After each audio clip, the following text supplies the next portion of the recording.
Good evening, dear students and respected teachers. Today we are going to discuss a topic by the name the complement system. May I have the first slide, please? Okay, myself, M.F. Mansoori. I am from Department of Microbiology, Shrimati S.M. Panchal Science College, Talod. I have with me Professor Jagdish P. Patel. He is from Mehsana Urban Institute of Biotechnology, Ganpat University, Ganpat Vidyanagar. Now we are going to discuss, as I said before, the complement system. At the outset, I would like to thank the KCG team, the PISAC team, the Sandhan team for providing us the opportunity of this lecture, and I'm grateful to them for giving us the opportunity. I'm also grateful to my principal, Dr. S.C. Parikh, for giving me this opportunity to deliver this talk. Let us see the contents of today's presentation. We'll begin with the introduction, that is, what is the complement system, its history, its definition, and the overview. Then we'll switch to the functions of the complement system. In this, there are many functions of the complement system which we will discuss, and then the components of the complement system. There are many components of the complement system and they all have a definite role. Then we'll discuss the pathways of activation of the complement system. There are mainly three pathways of activation of complement system which we'll see in this topic, which will be followed by the regulation of the complement system. Because complement system is so important, its regulation is also equally important. It helps us, but it may also damage us. So regulation is thus that important. Then we'll go to discuss biological consequences of this complement system. And finally, the complement deficiencies. What happens if there is a loss or absence of some components of the complement system. We'll begin our discussion with the history. Jules Bordet, who was an eminent scientist, he is considered to be a pioneer in the discovery of the complement system. He said that bacteriolytic activity requires two substances. First, the specific antibacterial antibodies, and the second, a heat-sensitive component responsible for lytic activity. He did his research with sheep antiserum, and he found that the lysis of bacteria was not only because of the antibodies alone, but there was something else that would complete the action of antibodies, and that substance he named as a heat sensitive component. Later on, it was found that it was not a single component, but it was multi-component system. His research was followed by the research of Paul Ehrlich. We know his name. He is also the father of chemotherapy. He coined the term complement, and he said that this complement is some activity of blood serum that completes the action of antibody. You see, the completion of the work of the antibody is done by this complement system. By definition, we can say that a group of serum proteins, complement system is a group of serum proteins that participate in an enzymatic cascade, ultimately generating the cytolytic membrane attack complex. So it is many proteins that is participating in a cascade fashion, which will generate one complex known as membrane attack complex, which is cytolytic. We will hear this word membrane attack complex throughout our discussion, and in short it is also known as MAC or MAC. So researchers later on discovered that the action of complement was the result of interactions of a large and complex group of proteins. So it is the interaction between these proteins that will define the action. Now the functions of the complement system. There are more than 30 soluble and cell-bound proteins that are part of the complement system, and these proteins affect both innate and acquired immunity. Innate is something that we inherit, that is present in ourselves. Acquired is something that we develop during our life, and this complement system functions in both these immunities. Now after it gets activated, after the complement system gets activated, it performs basic functions which are listed. The first function of the complement system is lysis, that is lysis of cells, bacteria, viruses and other microorganisms. The second function of this complement system is opsonization. You might have heard this word opsonization before. It is a system that precedes phagocytosis, that is, it promotes phagocytosis of particular antigen. It's like preparing a victim for. Opson is to prepare a victim for. The third function of the complement system is binding to specific receptors. Now these are many functions. This binding may trigger some specific cell functions like inflammation, secretion of immunoregulatory molecules and many others.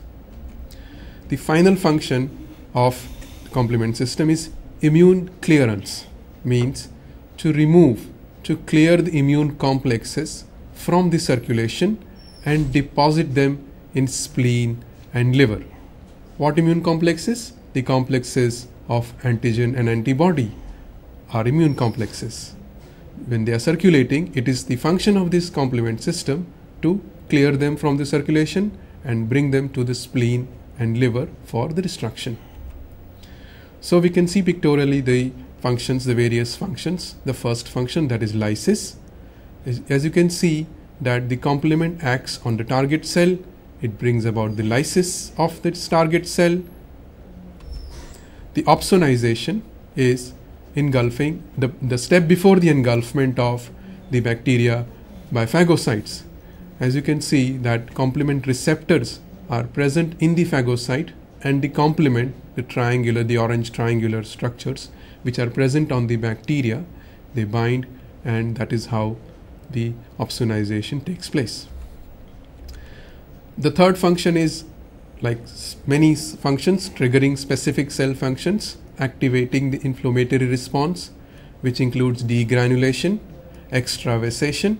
Degranulation is like removing the granules or moving the content of a cell out of the cell, that is degranulation.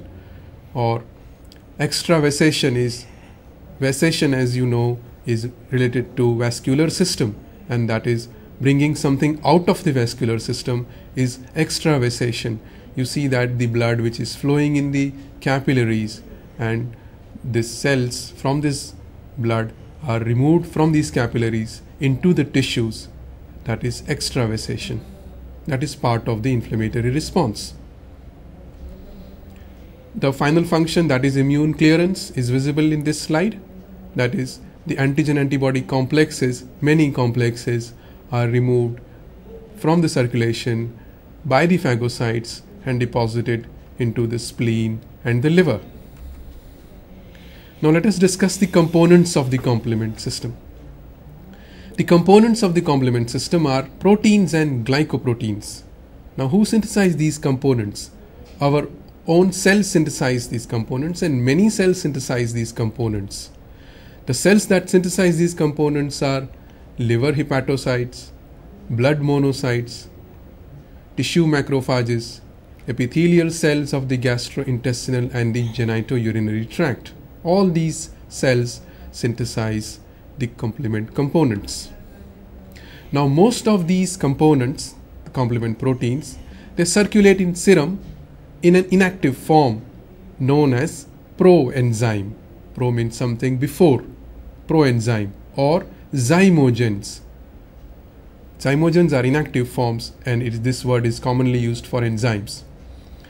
These are made active, these zymogens, these proenzymes are made active by proteolytic cleavage. This cleavage cuts the protein, cuts these glycoproteins and activates them, the cutting bringing two fragments, one large fragment, one small fragment. So after this cleavage, after this cut, the smaller fragment is designated as A and the larger fragment is designated as B. For example, C3 is a component of the complement and it is broken down into C3A and C3B. Similarly, C4 may be a component which can be broken down into C4A and C4B. But here C2 is an exception, means whereas A is the smaller component, but C2A is the larger component, but that is only this in C2, that is C2A is a large cleavage fragment. As you can see that C3 is broken down into C3B, C3A. The C3B is the larger component, C3A is the smaller component. The larger fragment binds to the target site of activation. It performs the main function of the complement system. And the smaller fragment is not like functionless. It is not like throwing away into the dustbin. It also has some definite function. It diffuses from that site and it can initiate localized inflammatory response by binding to specific receptors. So the larger has a greater role. The smaller doesn't mean that it has a smaller role, but it has a role away from that site and it is smaller in size. As you can see in this slide that the C4 component is broken down into C4A and C4B. The C4B stays there at that site and the C4A leaves that site. Similarly, in case of C2, which is broken down into C2A and the C2B. C2A is the larger component which stays at that site and C2B leaves that site and performs some other localized inflammatory function. Now these complement fragments, they interact with one another to form functional complexes. Means there is binding between the C4s and the C2 components. These complexes have enzymatic activity and they are designated by a bar over the number or by some symbol. Example, the C4B2A, that is two components C4B and C2A. That complex is represented by a bar which is shown below. Similarly, C3B, the factor B small component B is also a complex, and there is a third complex known as C4B 2A 3B complex. Now, the word cascade. The complement reaction sequence starts with an enzyme cascade. You might be aware that cascade is like event, many events unfolding one after the other, where the first event of that sequence triggers another component of the second of the next part. So one stimulates the other, the second one stimulates the third one stimulates the fourth one. This is what is the meaning of a cascade. Now, complement components are designated by numbers or by symbols or by names. Like complement components are numbered like C1, C2 and so on till C9. They are also represented by factor D, factor B, or by names like properdin or homologous restriction factor. Now, coming to the next topic of discussion, that is complement activation. So the first steps, the initial steps, the early steps occur by one of the three pathways. The early steps result in the formation of the fragment C5b. So these early steps culminating, that is resulting in the formation of C5b can occur by the classical pathway, the alternate pathway or the lectin pathway. This is one figure, one shot of how the alternate pathway, the classical pathway converge to finally form C5 through C3. The final steps after the early steps, final steps that lead to a membrane attack are the same in all the pathways. So whether the complement pathway is initiated by the first pathway, that is the classical pathway, or the alternate pathway, or the lectin pathway, all of them ultimately result in the final steps, that is membrane attack, which is common to all the pathways. Let us discuss the first pathway, the classical pathway. The classical pathway begins when an antibody binds to an antigen, that is antigen-antibody complex forms. Now this complex stimulates the C1 component of this pathway, that is C1 gets activated by binding to the antigen-antibody complex. Now this is the visual of C1 component. C1 component is again a multi-subcomponent. It has C1q, which is visible as the arms, the finger-like projections, the heads and the spirals. The C1r and C1s are the globular structures, the ring-like globes that are visible. So C1q, C1r and C1s form the whole C1 complex. The formation of the antigen-antibody complex induces a change in the Fc portion of the IgM molecule, that is the antibody molecule, that expose a binding site for the C1 component of the complement system. That is, when antigen is bound by an antibody like an IgM, there is some change taking place in the IgM, the Fc portion of the IgM.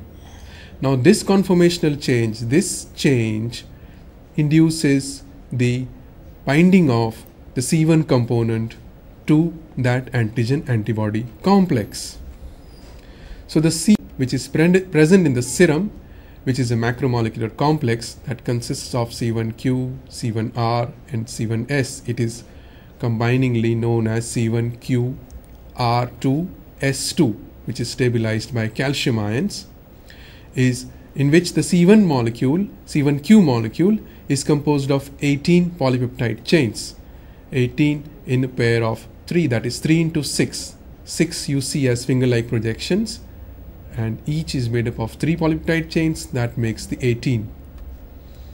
The pentameric IgM is bound to the antigen on the target surface, and it assumes the so-called staple configuration. We will see this staple configuration in a moment. In this configuration, at least 3 binding sites for C1q are exposed. That is, when antigen and antibody, they bound, that when IgM is interacting in this antigen-antibody complex, the IgM assumes a staple configuration, that is in a staple-like. You have heard of a stapler, right? And the pins of that stapler. Now imagine the pins of the stapler. Similar configuration is visible with the IgM. Now the circulating IgM, which is normally in a planar configuration, in which the C1q binding site is not exposed, it will not activate the complement cascade. It is only the staple configuration that activates the complement cascade.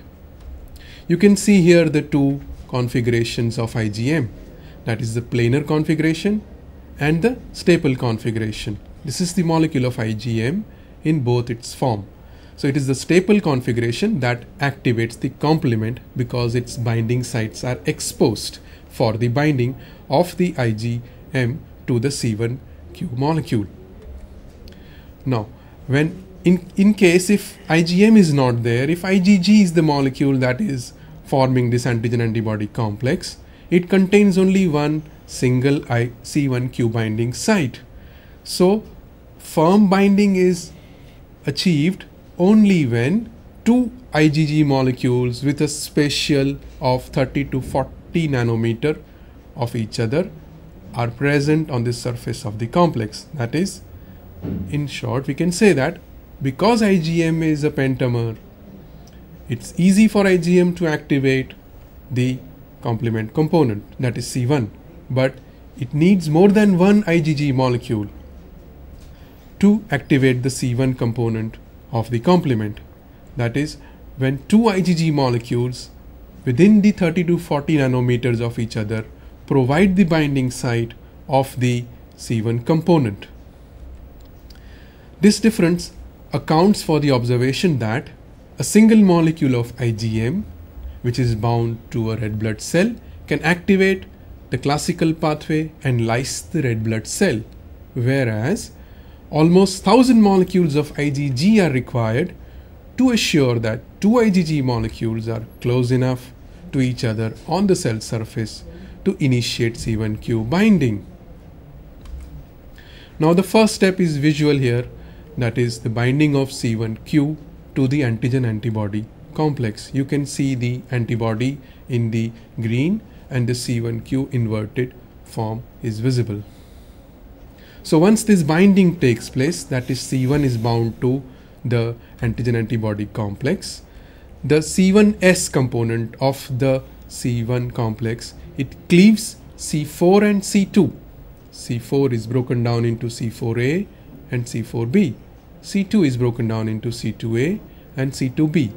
Now cleaving C4 exposes the binding site for C2.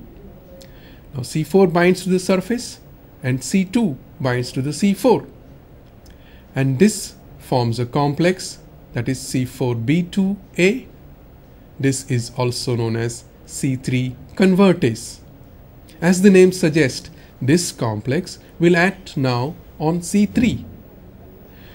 So the C3 convertase that we saw in the previous slide, it hydrolyzes C3 molecule, and not just one but many C3 molecules.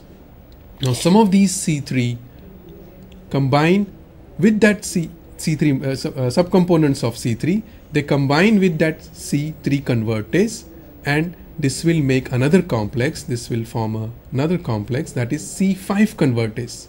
So that you can see in the visual below that C4b2a binds with C3b component of C3 and forms the C5 convertase. Now you can realize the cascade occurring.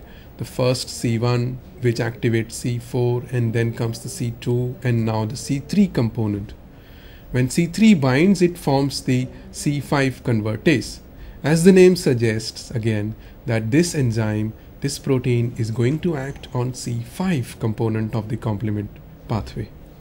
Now C5 convertase, it binds with the C5 and thus cleaves it into C5a and C5b. C5a will diffuse away from this side, whereas C5b, which is the central molecule of this pathway, will have its function there itself. Now let's see what happens next. Now C5b, it binds with C6. Now there is no more cleavage taking place here. That is C5b simply binds with C6. This initiates the formation of the membrane attack complex. That is C5b will bind with C6, C7, C8, and this C8 will then bind with C9. So this poly C9 along with C5b, 6, 7, 8 is the membrane attack complex. Now once this membrane attack complex forms, you can say that the classical pathway of activation has stopped in a way. But the complement function hasn't stopped here. So this comes to the next point of discussion, that is alternate pathway. Till now we discussed the classical pathway. Now we are discussing the alternate pathway. Now in this alternate pathway, antibody are not required. No antibody is required. So how does it get activated if no antibodies are required? Now the alternative pathway basically is a component of the innate immune system. And this pathway involves 4 serum proteins. It involves C3, factor B, factor D, and properdin. This pathway is initiated by both gram-negative and gram-positive bacteria. So you can say that the gram-positive bacteria, gram-negative bacteria, when they come inside the body, when they bind with the cellular parts, or when antibodies bind with this antigen, when this antigen, that is gram-positive and gram-negative bacteria, this will initiate the alternate pathway. Now, as you can see in the next slide, the C3 which is present in the circulation, it gets hydrolyzed spontaneously. This is a spontaneous process, that is C3 will be converted into C3b and C3a. C3b fragment attaches to the foreign surface, that is, that antibody, that antigen and the antibody complex, which is a foreign surface, to that C3b will bind. Now factor B, it binds to the C3b component which is there, and it is acted upon by factor D. So you see that C3b is bound with factor B. Now this complex, that is C3b factor B complex, is acted upon by factor D. Now this factor D will cut a portion of factor B, okay, and this will form a formation of C3b and small component B of factor B, sorry, the large component of factor B, that is B small b. So a complex is formed, that is C3b capital B small b. This complex is actually a C3 convertase enzyme or a protein. It has C3b convertase activity. So it is this complex that now will act on C3 again. Now C3b capital B small b, this complex is stabilized by another factor, that is properdin. So the binding of properdin stabilizes this C3 convertase. Now C3 convertase will generate more C3b, that is, it will break down more C3 molecules into C3a and C3b, and some more C3b will bind to this already formed complex. So a second complex is formed, that is C3b capital B small b 3b. That are three components. One is C3b component. The second one, which is purple, is the small b the B component of factor B, and the third component is again C3b. So it is like, you can say, a sandwich of two C3bs and the B component of factor B. This has C5 convertase activity, means it will act now on C5. So now C5 convertase, that is the complex which we saw in the previous slide, will cleave C5 to C5a and C5b, wherein the C5b will bind to the antigenic surface, initiating the membrane attack complex. So now both the pathways will converge into the membrane attack complex. The classical pathway also resulted in the membrane attack complex. The alternate pathway will also result in the membrane attack complex. Now this further discussion will be carried out by Professor J.P. Patel here, and I hand over the work to him. Thank you, sir. As two pathways of complement system, that is classical pathway and alternative pathway, discussed by Mansoori sir, and the third pathway, also known as lectin pathway, that is we'll discuss over here. And in this pathway, the involvement of C4 and C2 is also there, especially complement pathway, classical pathway, that involves C1, and alternative pathway that doesn't involve C1 and C4 and even C2, that start with C3. This pathway, another third pathway of complement system, that starts with a specific kind of molecule. Especially this pathway doesn't require presence of specific antibodies, but a specific kind of glucose or mannose molecules which are found on the surface of bacteria, and that is known as MASP, mannose-like binding protein, or specific serine proteases MASP1 and 2. This play important role in the activation of the third pathway, and these are analogous to C1q molecule of the classical pathway.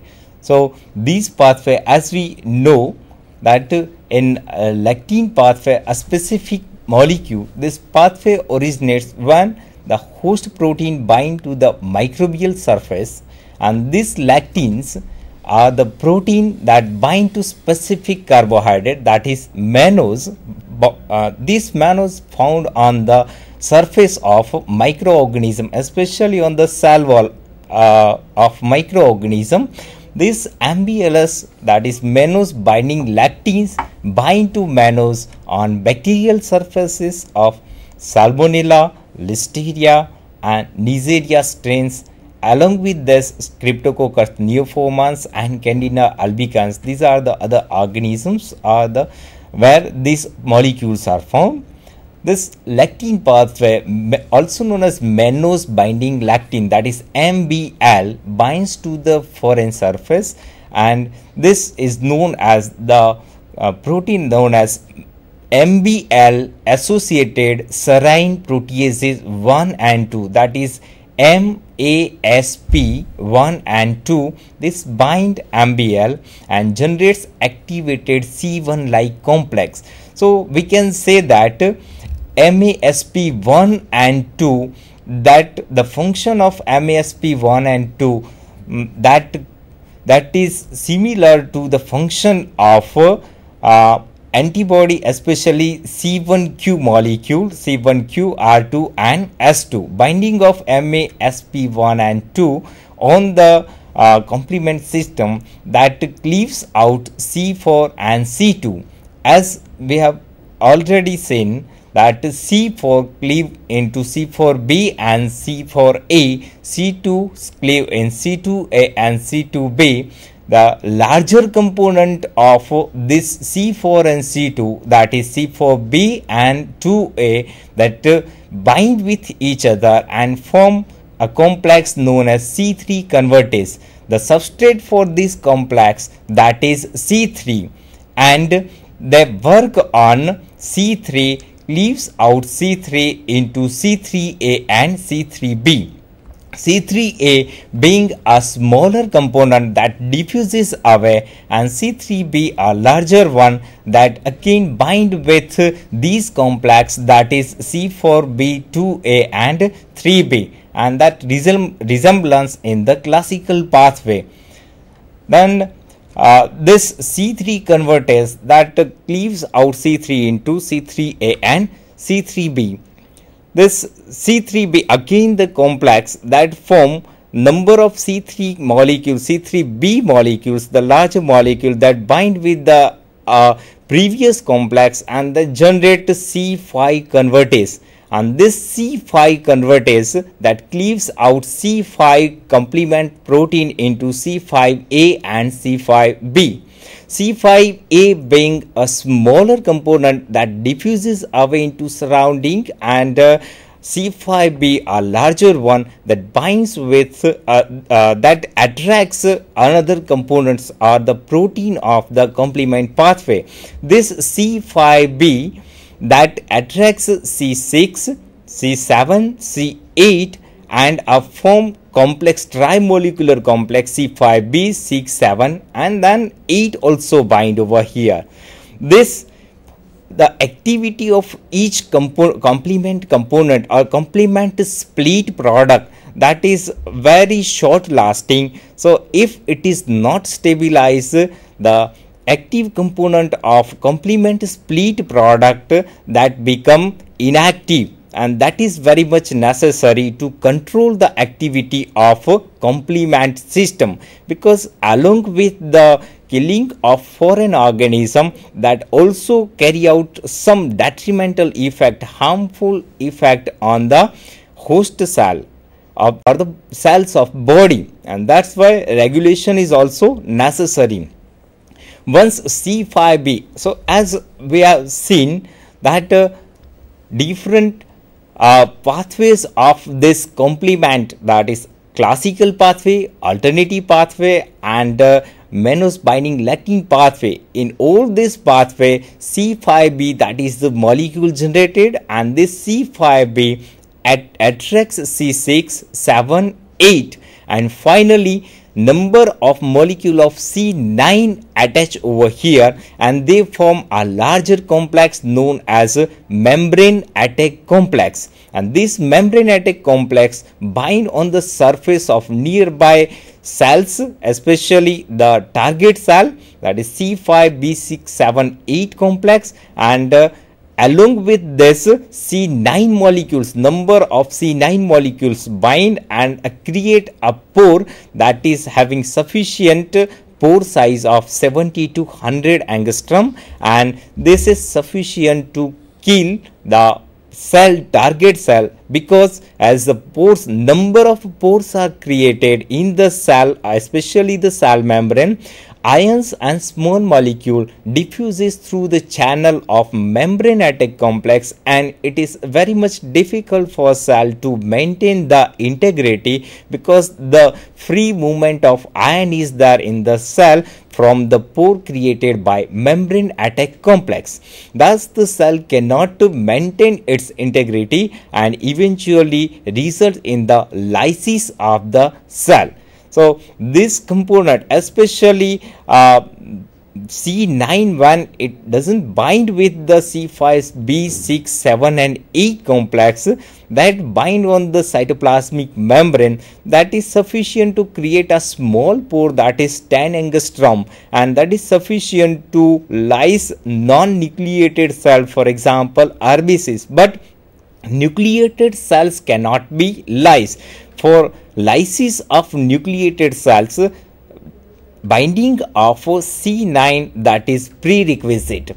So once C9 bind and polymerize over here, that is with C5, B, 6, 7 and 8, that creates a large pore that is having 70 to 100 angstrom pore size, and that is sufficient to kill even the nucleated cells. And you can see in the slide, next slide, the intact bacterial cell that is acted upon by membrane attack complex. As you can see over here, the projections coming out from the microorganism from the bacterial cell, that is due to activity of membrane attack complex, and that creates number of pores in the microorganism, and this result in the formation of pores, and ions freely coming out from the cell eventually carry out lysis of the cell. Once C5b molecule is there, this C5b molecule when bind with C6, 7 and 8, then conformation changes are also found in that, because the cytoplasmic membrane, as you know, that is consisting of bilayer, lipid bilayer, and the conformation changes take place in the C5b678 molecule that exposes hydrophobic site of this complex, and this once the hydrophobic site is exposed, that interact with the hydrophobic molecule of the cytoplasmic membrane and anchor itself deep inside the cytoplasmic membrane. So as and when required, conformation changes are taken place in the membrane attack complex, especially C5b678 molecule, and then it anchors inside the cell, ultimately form a membrane attack complex. Apart from this, other biological consequences of complement activations are there, that is opsonization, immune clearance of the antigen antibody complexes, opsonization and phagocytosis. As you can see it over here, IgG molecule bind on the bacterial cell cover with complement, that is seen over here in triangular form, and antibody, specific IgG antibody bind over there. The bacterial cell, especially on the bacterial cell that is covered with number of this complement protein, and also it helps in the activation of complement. Similarly, phagocytosis, on the phagocytic cell, number of receptors are there, as you can see it over here, that is CR1 complement receptor 1 is also there, FC receptor is also there. On the phagocytic cell, Phagocytic cells are those they try to engulf the microorganism, the foreign organism, and destroy it. If foreign organism is when it is opsonized by complement system and specific antibody bind over there, it has in phagocytosis of the bacterial cell, ultimately result in killing of the foreign microorganism, whatever it may be. And as you can see it over here, with help of complement receptor, this bacterial cell can be engulfed and later on that is killed.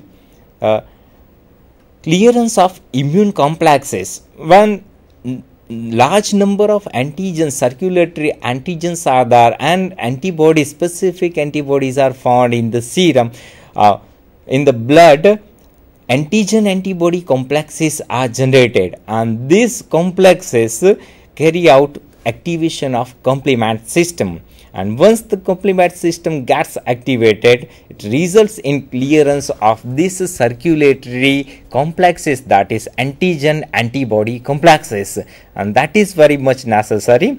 As you can see in this slide, that erythrocyte RBCs, they are having receptor, that is CR1, complement receptor 1. So antigen antibody complex is there. You can see it over here, the brown color antigen antibody bound to that, and on the FC portion of antibody complement is there.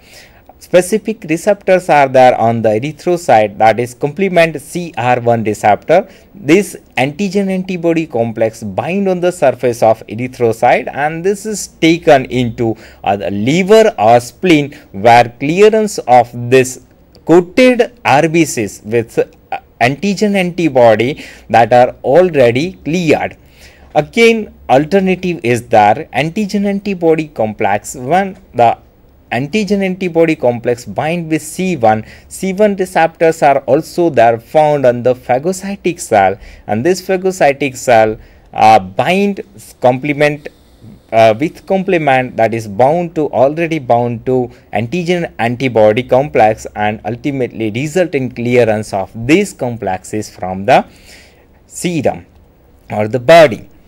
Now regulation, now we will switch over to regulation of the complement system. It is again very much necessary to regulate the activity of the complement system, because if it remains active for longer period of time, then along with the foreign organism, host cells are also damaged, and that's why many elements of the complement system are also capable of attacking host cells. So regulatory mechanisms have evolved to restrict complement activity to targets. Regulation of complement system, that is carried out at different stages, as we have discussed in the pathways, different pathways of complement system. The complexes generated at different level, for example C3 convertase and C5 convertase. So these active complexes are controlled either before assembly or after assembly. We'll start with when the assembly has not taken place, that is before assembly of convertase activity. One of the protein that is known as C1 inhibitor, C1INH, that binds to C1R2S2, causing dissociation from C1q. So once it dissociates from the C1q, as you can see it over here, a specific black color molecule, that is a C1 inhibitor, C1INH, that inhibit C1R2S2, that releases R2 and S2 from C1q, and ultimately no activation of complement system, especially for the cleavage of C4 and C2 is prevented, because for cleavage of the C4 and C2, the activity of C1S2, that is crucial one. So C1R2S2 that releases from the C1q molecule with help of C1 inhibitor. Another one protein, that association of C4b and C2a that is blocked by binding of a specific protein known as C4b binding protein, that is C4b BPP. That complement receptor type 1 or membrane cofactor protein, that is MCP. As you can see it over here, once the cleavage of C4 is there into C4a and C4b and C2 into C2a and C2b, C4b and C2a, they bind with each other and form C3 convertase.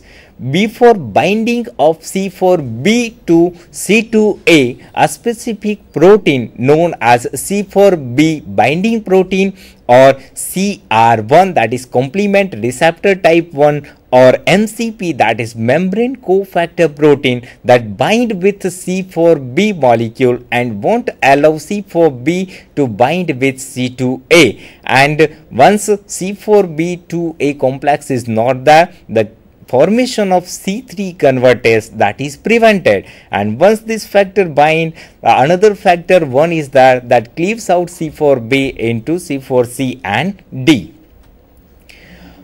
In alternative pathway, CR1 MCP or cofactor H prevent binding of C3b and factor B also.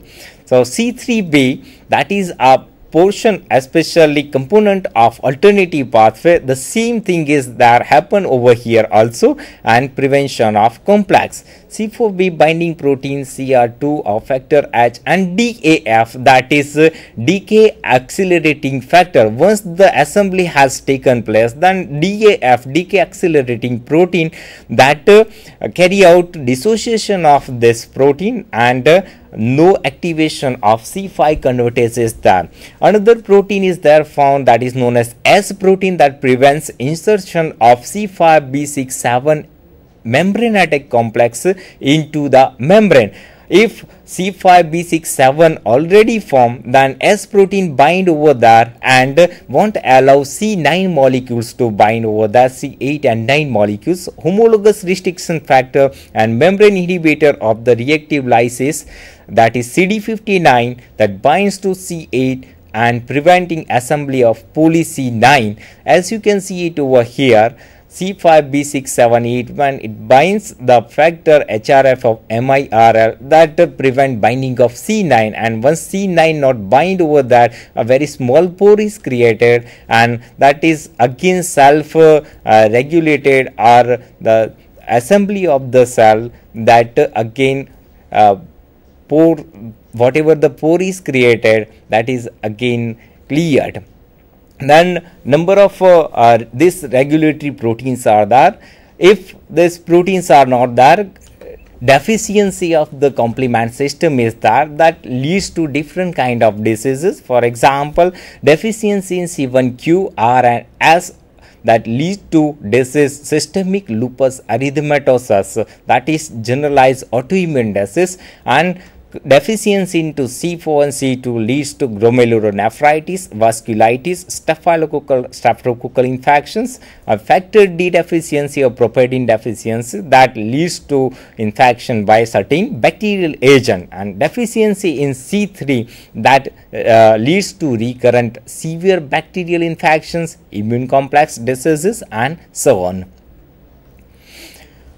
Membranatic complex deficiency, that leads to infection with meningococcal, gonococcal infections, and complementary regulatory protein, that is C1 inhibitor is not there, that is responsible for hereditary angioedema. Thank you very much. Thank you once again for this opportunity, to all KCG team, BISAC team, and my principal, and the main, that is Sandhan team. Thank you very much. Again, thank you.